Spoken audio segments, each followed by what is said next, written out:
नमस्कार।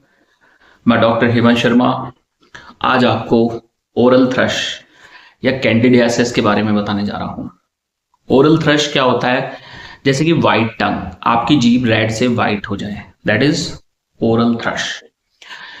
या इसको हम कैंडिडियासिस इन्फेक्शन कहते हैं या फिर फंगल इन्फेक्शन भी बोलते हैं। अब जो सफ़ेद टंग है जनरली कब होती है? या तो आप हाइजीन मेंटेन नहीं कर रहे हैं, या आपका जो फ्लोरा है, जो माउथ का फ्लोरा है, उसमें बैक्टीरिया, वायरसेस, फंगस, ये सब नॉर्मली डिस्ट्रीब्यूटेड होते हैं। कई बार यही फ्लोरा डिस्टर्ब हो गया और वहां फंगल ज्यादा ग्रो हो गया, तो उसको हम बोलते हैं ओरल थ्रश या कैंडिडियासिस। कई बार आपको व्हाइट व्हाइट स्पॉट पूरे माउथ में भी देखने को मिलेंगे, म्यूकोस मेम्ब्रेन पे मिलेंगे, तो इसे हम बोलते हैं ओरल थ्रश या कैंडिडियासिस। जबान का सफेद हो जाना, उस पर एक कोटेड लेयर का जम जाना। ठीक है, तो ये हो गया आपका फंगल इन्फेक्शन। अब इसके कारण क्या होते हैं, इसके सिम्टम्स क्या होते हैं? सिम्टम्स ये हो सकता है आपको बर्निंग सेंसेशन हो, या इचिंग हो, या बैड ब्रीथ आ रहा हो, गंदा स्मेल भी आ सकता है मुंह से। उसके बाद आपको ब्लीडिंग भी कई केसेस में हो सकता है। तो ये फंगल इन्फेक्शन होता क्यों है? फंगल इन्फेक्शन कई तरीके के होता है। स्किन का फंगल इन्फेक्शन होता है, वजाइनल यीस्ट इन्फेक्शन होता है, नेल इन्फेक्शन हो जाता है फंगल की वजह से, और कुछ लोगों में ये ओरल थ्रश होता है माउथ में। ठीक है, तो अब ये इन्फेक्शन का कारण होता है, जैसे कुछ लोगों में शुगर है, डायबिटीज। तो शुगर क्या है? एक फंगस का खाना है, तो वहां फंगस बहुत ज्यादा ग्रो करेगा अगर शुगर अनकंट्रोल्ड है। या फिर कुछ लोग स्टीरॉइड्स ले रहे हैं, तो उनमें भी ये देखा गया है। या कुछ लोग इम्यूनो मॉड्यूलेटर दवाइयां ले रहे हैं, ऑटो इम्यून की दवाइयां, या कुछ कीमो की दवाई कैंसर की, उनमें भी ये देखा गया है। या ज्यादातर ये बच्चों में देखा जाता है, या फिर जिनका इम्यून सिस्टम वीक है उसमें भी ये देखा गया है, ओरल कैंडिडियासिस, या हम इसको हम बोलेंगे ओरल थ्रश। ठीक है, ये आपको समझ में आना चाहिए।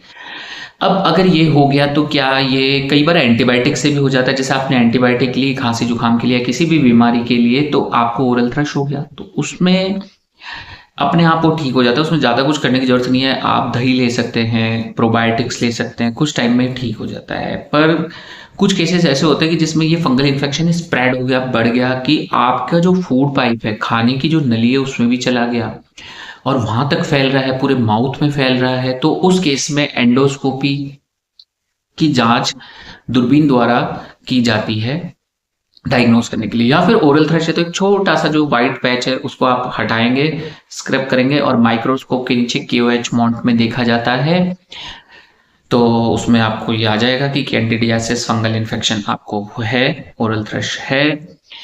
और कुछ केस में क्या होता है, जैसे आप जबरदस्ती उसको टंग क्लीनर या किसी से हटाने की कोशिश कर रहे हो, तो आपको ब्लीड हो रहा है, ठीक है, आपको अच्छा फील नहीं हो रहा है, तो ऐसे केसेस के अंदर हम लोग पेशेंट को मेडिकेशन प्रोवाइड करते हैं। मेडिकेशन में ओरल गार्गल्स आते हैं जो एंटी फंगल होते हैं, तो उससे हेल्प मिलता है। या फिर च्यूएबल टैबलेट्स आती है, वो ले सकते हैं। या फिर इसका सिम्टोमेटिक प्रॉपर ट्रीटमेंट लिया जा सकता है। अब इसकी बात होती है कि कारण को ट्रीट किया जाए। फंगल आप ले लिया फिर ठीक हो गया, कुछ लोगों में ऐसा होता है कि अभी ठीक हो गया, फिर ट्रीटमेंट ले रहे हैं, फिर हो गया, फिर हो गया, फिर हो गया, फिर हो गया। तो ऑलवेज कॉज को ट्रीट करा जाता है। अगर आपको शुगर है तो शुगर कंट्रोल करनी है। आप किसी कीमो या ऐसी मेडिकेशन पे हैं, स्टीरॉइड्स पे, तो आप अपने डॉक्टर से बात करें किसकी वजह से आपको हो रहा है, तो अब वो उसको डोज को मॉडिफाई करें। थर्ड थिंग ये रहता है कि आपको अपना इम्यूनिटी भी बूस्ट करना है। एक्सरसाइज, न्यूट्रिशन डेफिशिएंट है इस वजह से हो रहा है, आप बार बार बीमार होते हैं, या लंबे समय से एंटीबायोटिक खा रहे हैं, क्रोनिक एंटीबायोटिक्स, तो वो चेंज करनी होगी। तो फंगल इन्फेक्शन को ट्रीट करना बहुत जरूरी है, अदरवाइज ये बहुत हार्मफुल हो सकता है आपके लिए। और आपको डॉक्टर से कंसल्ट करना है। अगर आपको भी लगता है कि आपको ये ओरल थ्रश है, कैंडिडियासिस है, इसमें भी दो तरीके का होता है, एक एक्यूट होता है, एक क्रॉनिक होता है। एक्यूट थोड़ा जल्दी ठीक हो जाता है, क्रॉनिक होता है लंबे समय से चल रहा है, बार बार होता जा रहा है, ठीक नहीं हो रहा है। तो उसके लिए आप प्रॉपर गाइडेंस लें, डॉक्टर से कंसल्ट करें, वो आपका रूल आउट करेंगे कहीं आपको शुगर तो नहीं। कई बार ये हार्मोन डिसबैलेंस के कारण भी होता है, कहीं आपके हार्मोन डिसबैलेंस तो नहीं है, कहीं आप विटामिन डेफिशिएंट तो नहीं है, कहीं आप प्रोटीन डेफिशिएंट तो नहीं है, ठीक है, कहीं आप स्मोकिंग तो नहीं करते हैं, कहीं आप कोई ऐसी दवा तो नहीं ले रहे हैं कि जिसकी वजह से ये हो रहा है। तो ये सारे कॉजेज को रूल आउट करना आपके डॉक्टर का काम है, डॉक्टर रूल आउट करेंगे और फिर कॉज पे काम किया जाता है। सिर्फ अच्छा डॉक्टर वो नहीं होता कि आपको ओरल थ्रश मेडिसिन दे दी और आप ठीक हो गए फिर वापस हो रहा है। अच्छा डॉक्टर वो होता है कौन सी दवाई कब नहीं देनी है, ये जो डॉक्टर जानता है वही बेस्ट डॉक्टर होता है।